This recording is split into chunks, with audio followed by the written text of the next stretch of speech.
हुआ क्यों हुआ मैं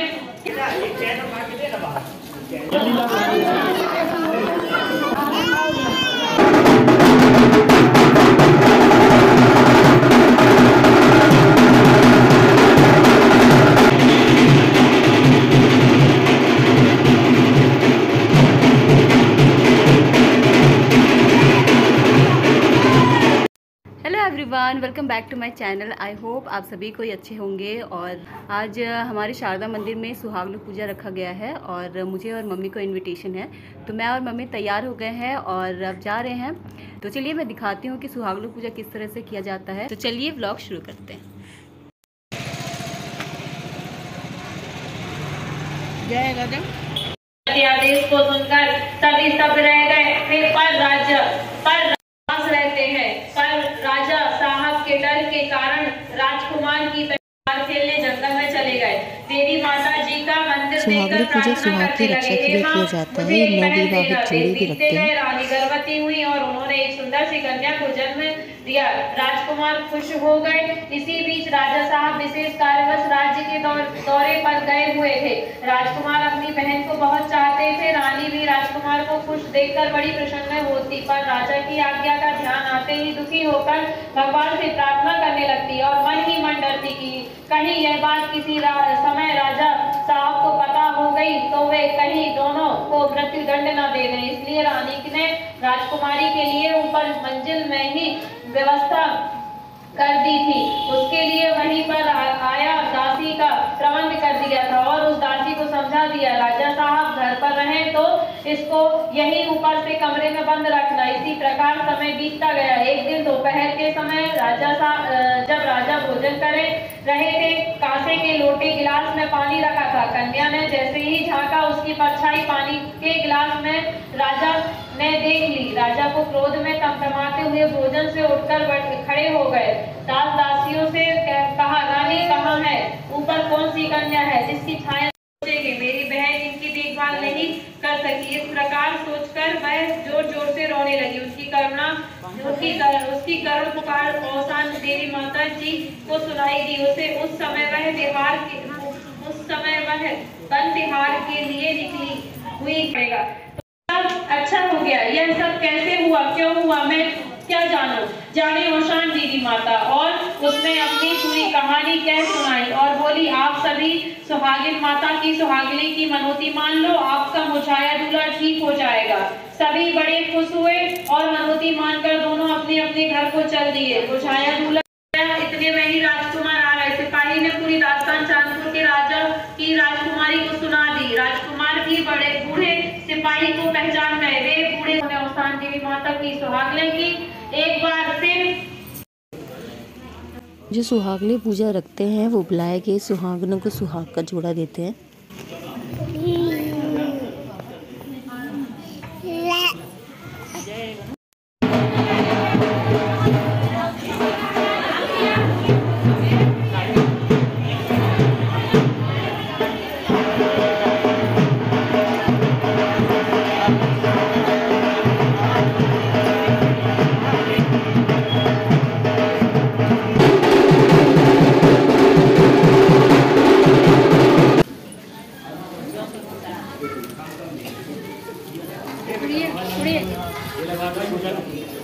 मुझे लगाओ पानी।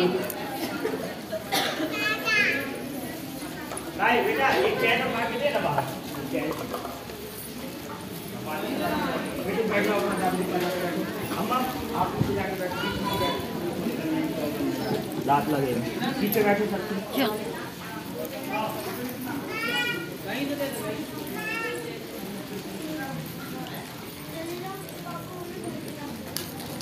प्रसाद खाओ अपना। हाँ जी।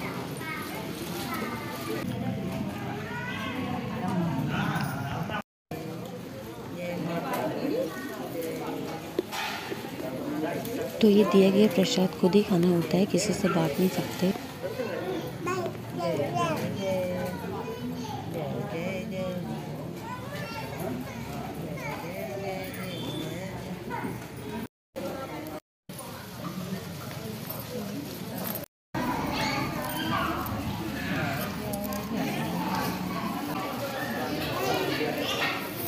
जय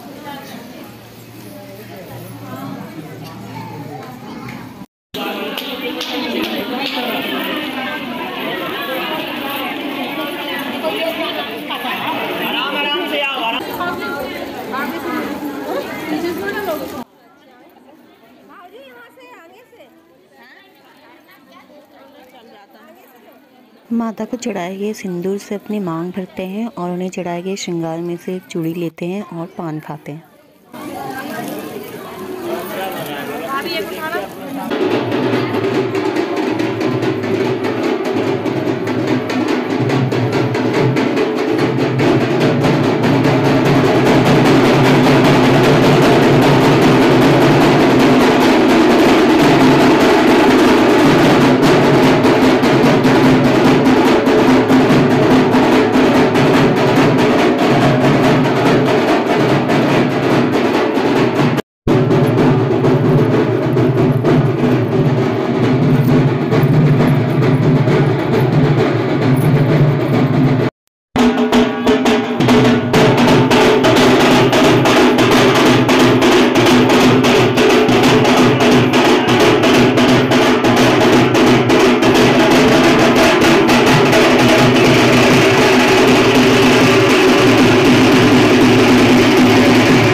तो बस मैं और मम्मी घर आ गए हैं, अब आराम करेंगे। तो आज का व्लॉग मैं यही एंड करती हूँ, मिलते हैं मेरे नेक्स्ट व्लॉग में।